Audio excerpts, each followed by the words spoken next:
Well, on this episode, I mentioned on the previous at the end where I was only going to do a two review episode.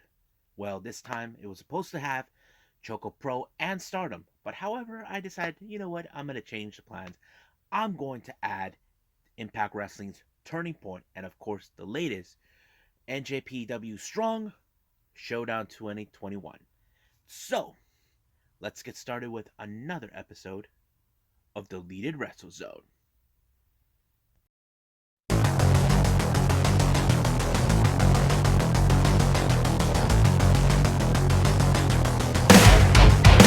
Are you ready? Get up, get up! Get up, get up! Get up, get up! Get up, get up! Get up, get up! Get up, get up!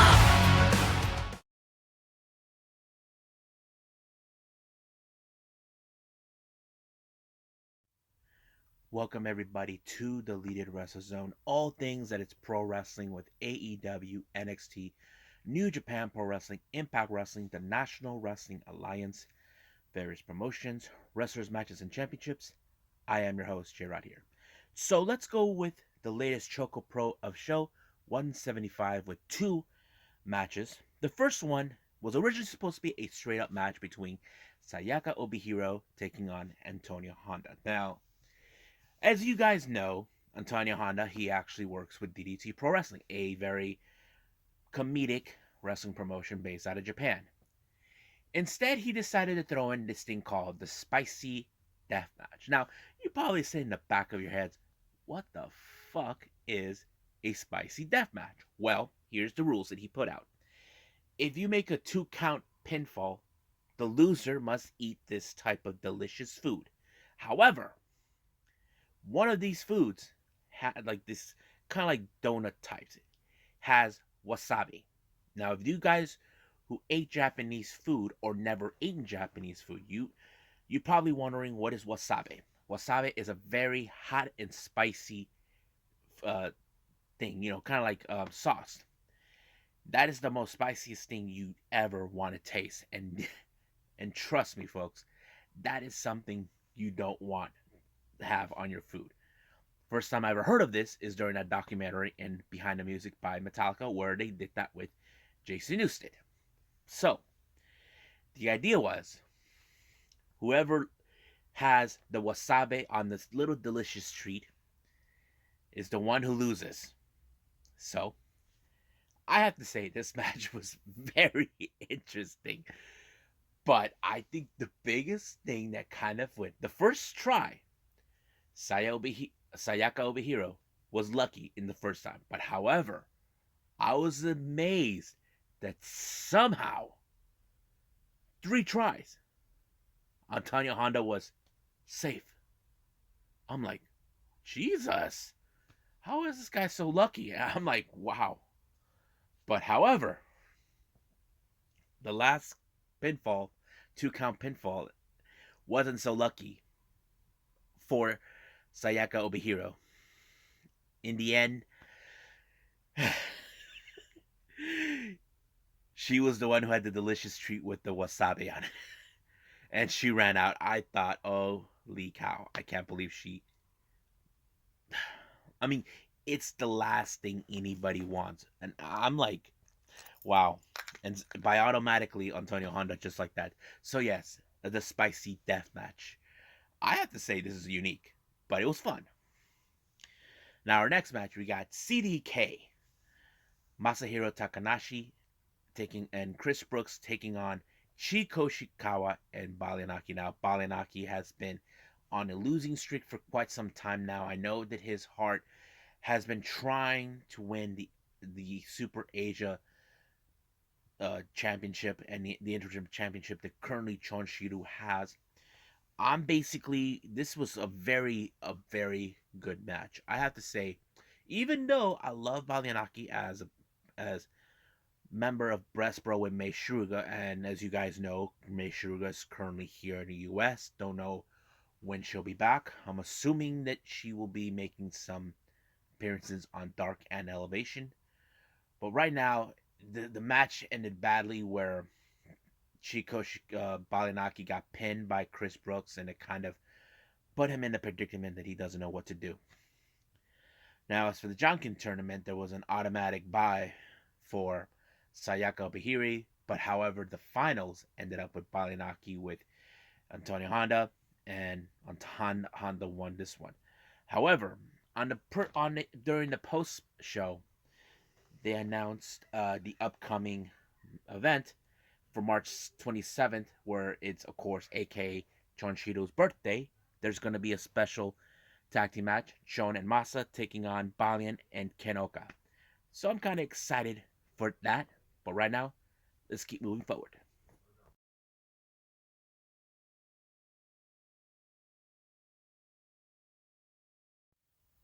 Okay, so let's jump in with Impact Wrestling's latest pay per view, Turning Point. It opened up with Ace Austin along with Madman Fulton take on Chris Sabin.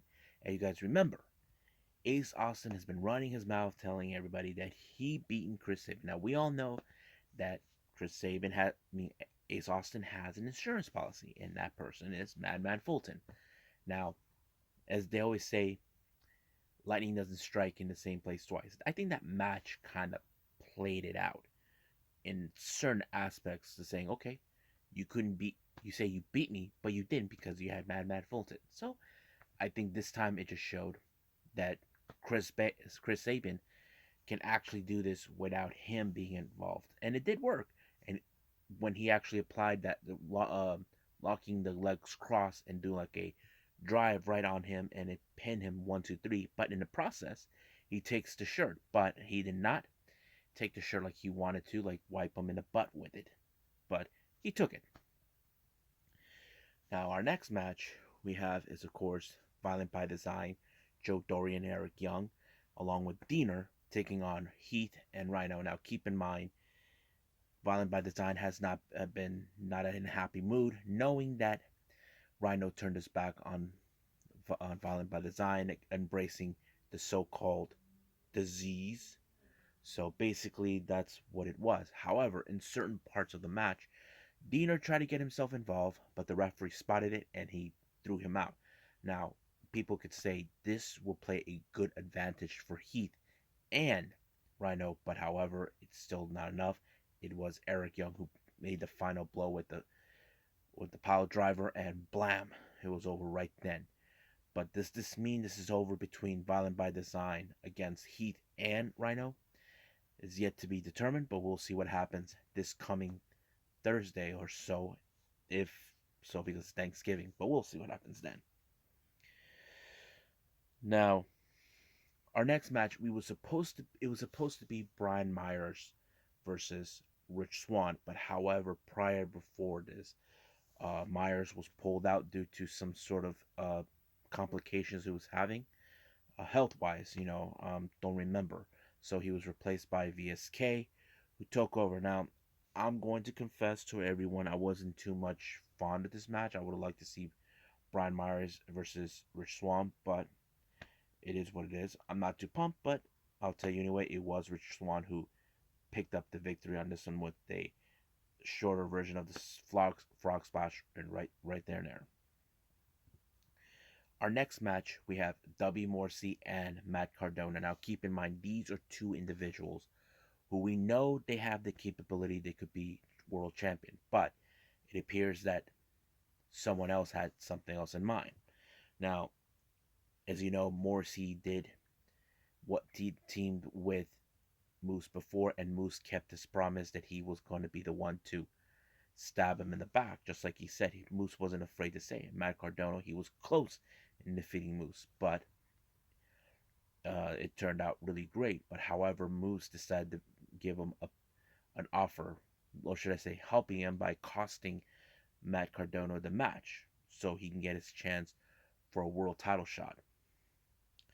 But we will not hear the end of this. Now, our first title match, we have Decay, Rosemary, and Havoc taking on the Inspiration, Jesse McKay and Cassie Lee. Now, this was more like, okay, Decay are trying to use intimidation tactics to ensure they could win back these titles. But did it work? Obviously not. But somehow Decay were, Inspiration were able to find ways to overcome this. They keep calling them Ghost, but they're not. But somehow they were able to pull it off. And I think this was a big upset for Decay. But the real question, what does this mean? I believe right now, because they lost this match, I think they're going to have them focused on the Wrestle House 2. As you know, that's what's going to happen on Impact. We're going to see them in that particular segment. However, speaking of Chris Sabin, we just saw him win and he took the shirt. However, he did say he goes out saying, "I beat Ace Austin." So that's what he was saying. But however, the shirt he decided not to toss it or rip it. He said that there was something good about the material that he likes. Instead of saying the shirt says "I beat Chris Sabin," it says he taped up the part that says "beat" and says "am." I am Chris Sabin. So I thought it was genius. And boy, I don't know how Ace Austin would react to it, but it's kind of fun. Now our next title match is for the X Division Championship in a triple threat match.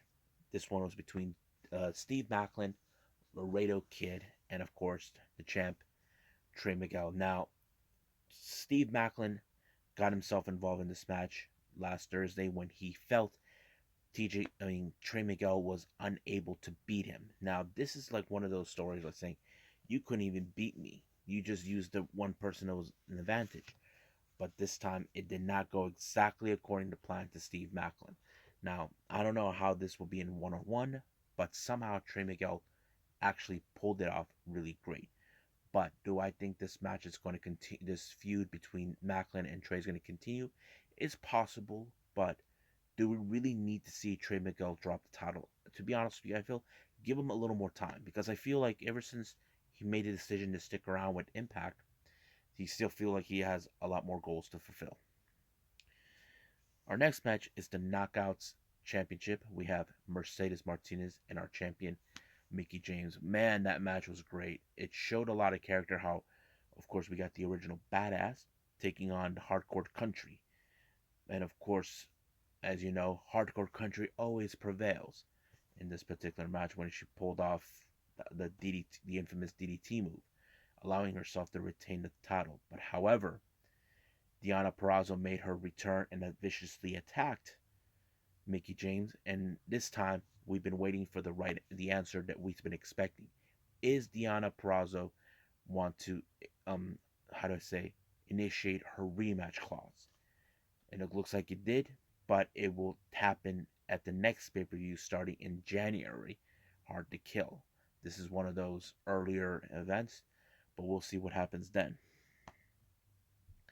Now let's jump in with the World Tag Team Championship. Bullet Club, Chris Bay and Hakuleo taking on the Good Brothers, Carl Anderson and Doug Gallows. Now this is a feud that's been going on for quite some time, as you know. Not even the Bullet Club members are acknowledging the Good Brothers as part of their history. The reason is because they decided to side with Kenny, and there's still some unresolved issues. However, the Bullet Club would have won, but however, somehow Doc Gallows was able to stop Chris Bay to apply the art of finesse, and boom, allowing for Carl Anderson to pin Chris Bay by lifting up his tights, and that was it. But do we think this is going to be the end between the Good Brothers and the Bullet Club? I don't know, but we'll see where they're going to go with it. Now, Josh Alexander has been in a quest to regain what he lost. We all know what happened in Bound for Glory. He won the title, but he didn't hold it for long because apparently Moose called a shot and took the title. His focus was on Minoru Suzuki. However, he was already making plans to go for the title, but apparently something happened. The shocking debut of Jonah. Yes, folks, you know who he is. Jonah, formerly known as Bronson Reed, made his debut, not wrestling, but giving a shot at Josh Alexander, declaring himself as the top dog. And I have to say, this is really great because I think seeing him in Impact would be a good beneficial for them. Now, some of you probably say, why couldn't he go with AEW? Well, maybe he wasn't the right fit or whatever the case is. But it probably can give him the opportunity to work with New Japan. We have seen Chris Bay do it. TJ Bay has done it before, but he's no longer with Impact. But however, we'll see what happens. But we could see a possible feud between both Jonah and Josh Alexander. Now, our main event is the Impact World title in a Full Metal Mayhem match between two former best friends, now turned enemies, the challenger Eddie Edwards and champion Moose. This match was out to the balls to the walls, out of the blue, nowhere. I mean, one thing that kind of went out is that Morrissey decided to pay back a favor to Moose for helping him. But like I said, Matt Cardona did not take that lightly, decided to help out too.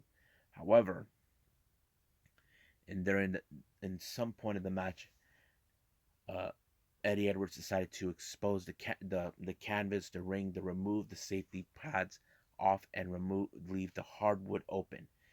It would have gone in Eddie Edwards' way, but it was Moose that pulled it off and allowing himself to retain the title. He was so close, but he wasn't enough.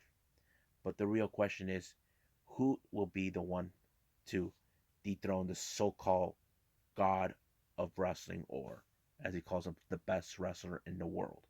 Well, we'll see what happens then. And I think that's pretty much it what happened in Impact. I can't wait to see what's going to happen on the Fallout on Thursday. So let's move on with New Japan Strong.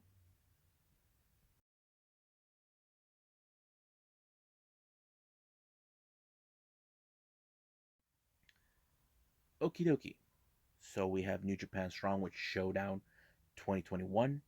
The opening match, the LA Dojo, Kevin Knight and Yuya Uemura taking on Finn Juice, uh, Finley and Robinson, Juice Robinson. I have to say, this match was awesome. Now, keep in mind, if you guys know this or not, both Finley and Juice were once young lions. Now, this is like more like, okay, you got the veterans trying to see what the new generation of young lions can do. And I have to say, Umara and Knight really impressed me. I have to say they really, really impressed me. If they would have beaten Finn Juice, this would have been one of the biggest upsets in their careers. People would talk about it, and I think this match put them on the map. So I have to say, I give a lot of credit to Knight and Umrah for this, but however, it was Finn Juice who picked up the victory, and of course, the Young Lions picked up had a great standing ovation, and they deserve it. I have to say that they deserve this ovation.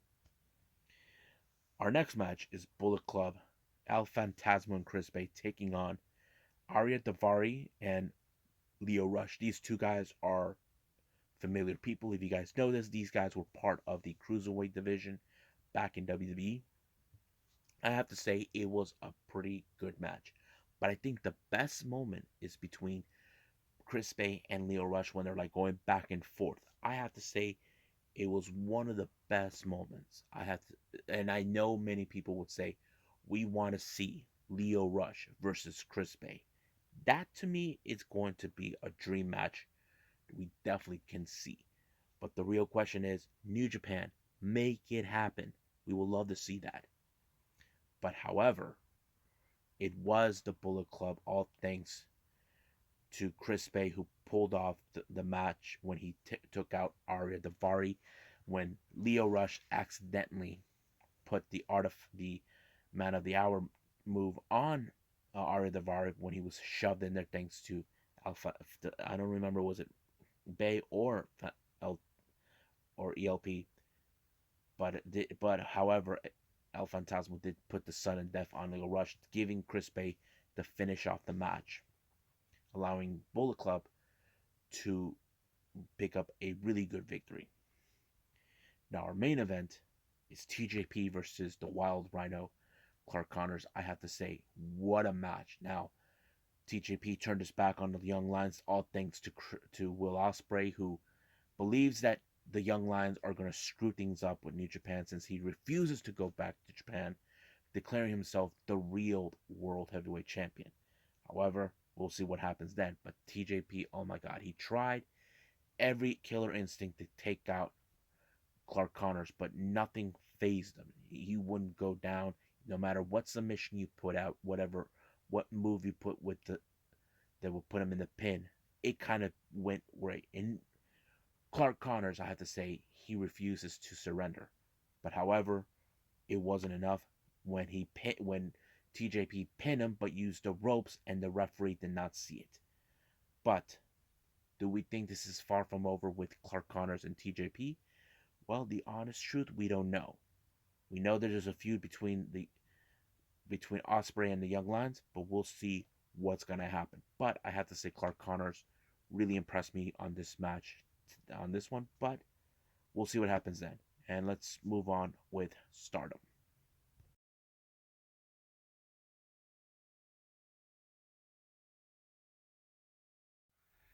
Okay, so the last thing I'm going to review is, of course, Stardom, the Road to Tokyo Dream Cinderella. This took place back in June on the 12th. Now, the first three matches were the tournament for the Future of Stardom title. I mentioned once before, this title was vacant by Saya Ida after she was injured. Now, currently, right now, what's going on with the Future title is currently in the hands of Ruka of Oda Tai, but this was part of the tournament. The first match was still part of the first round. We have the two sisters, the twins, Ina from Queen's Quest and Rina from Oda Tai taking on. Now, you probably say to yourself, man, these two sisters really hate each other. Well, that practically doesn't mean anything. Basically, Ina is part of one of the most strongest factions. Rina is one of the most is one of the most dangerous factions that are really determined to prove that they don't give a damn. They think that the world is not exactly what it appears. But however, it was Ina who picked up the victory on this match with a quick upset on this one. However, this is not the end of it. She will require to wrestle again, but we continued on with the tournament. In the semifinal, we have Hana, the other sister of Rina and Hina, who's the oldest, taking on none other than Unagi Sayaka. Now, this was one of those matches where we see Unagi, who is one of the most, how to say, stronger competitors, especially since she is a bit of the hothead in Cosmic Angels, and she was able to pull off a really good victory on this one, allowing herself to advance to the finals. However, as I mentioned before, Ina was not done yet. She entered the semifinals, but this time her opponent is none other than the other member of Cosmic Angels, Mina Shirakawa. Now, Mina, we all can say she has improved a little bit. She's been only been wrestling since 2018, so we're in 2001, so she's like 3 years in. But at the time, it was like that. She has improved a lot. The proofs a lot. However, it was her when she pinned her down into the ground, allowing herself to win. But later, it showed in the finals, it's going to be a Cosmic Angels showdown: Unagi Sayaka and Mina Shirakawa. So that kind of plays out in a very interesting way. But during that time, I will spoil this for all of you. It looks like there were tensions between both Unagi and Saya, but Tam is caught in the middle of this. And boy, that is like the one thing that no one wants to be part of.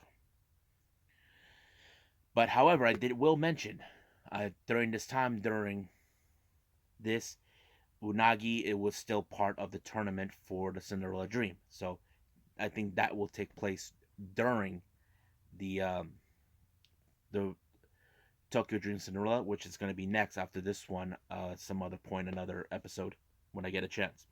Now the next match is a four-way match. We have Tam Nakano, Lady C, Konami, and Azumi. This was like a very simple scramble match. They're kind of, it's unpredictable. Now, from if you guys know this or not, Lady C during this time hasn't been having any good winning matches until that one time, but I will mention that a little later on in some point. But Tam Nakano has always been the strongest one of them all, especially. But Konami, we all know her. She's one of the most deadliest strikers and deadliest submission specialists. As for Azumi, her speed is unique and unmatched. You know, there's a reason why she's always been in a rivalry with Starlight Kid in the past, since they're both high speedsters.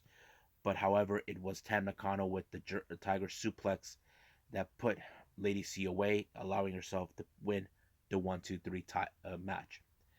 Now, our next match, we have the high speed championship between Fukigen Death versus Nansupoi. Now, this match was set in the request by Konami, who treats Fukigen Death like a pet. So basically, as you all know, Fukigen Death is one of the best high speedsters, and that's why she's a vet in the game.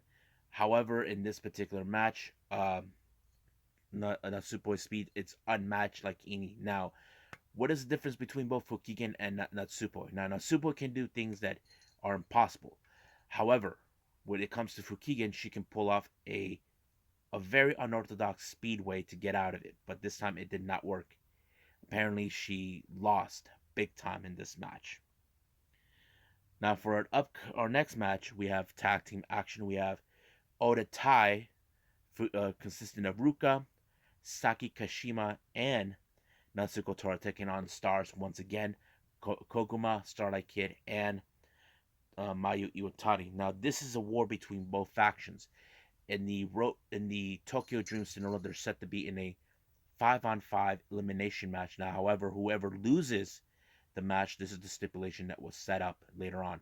Basically, the if Stars loses, one of theirs who's the last to be pinned will be joining Oda Tai. However, Kid made it perfectly clear if Oda Tai loses, they will not be taking nobody just to piss them off.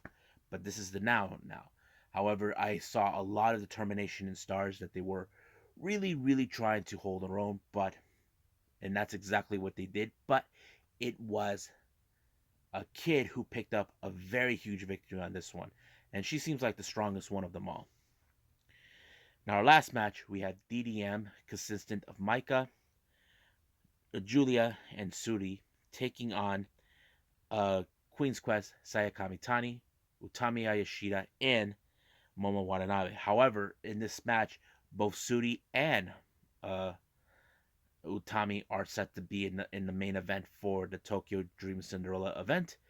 This one will be clear, but however, it determines who is the most strongest faction. Now, both DDM and Queen's Quest have been at each other's throats before on many occasions, but it was Micah, who actually picked up the victory when she pinned what's her name, Sayakami Tani, because these two are also involved in the Cinderella tournament, which is going to take place in the Tokyo Dream Cinderella, which is hopefully we get to see that when I get a chance.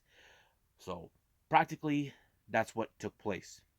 So I think that's about it we got for Stardom. There will be more Stardom shows coming up. I think that's it for now.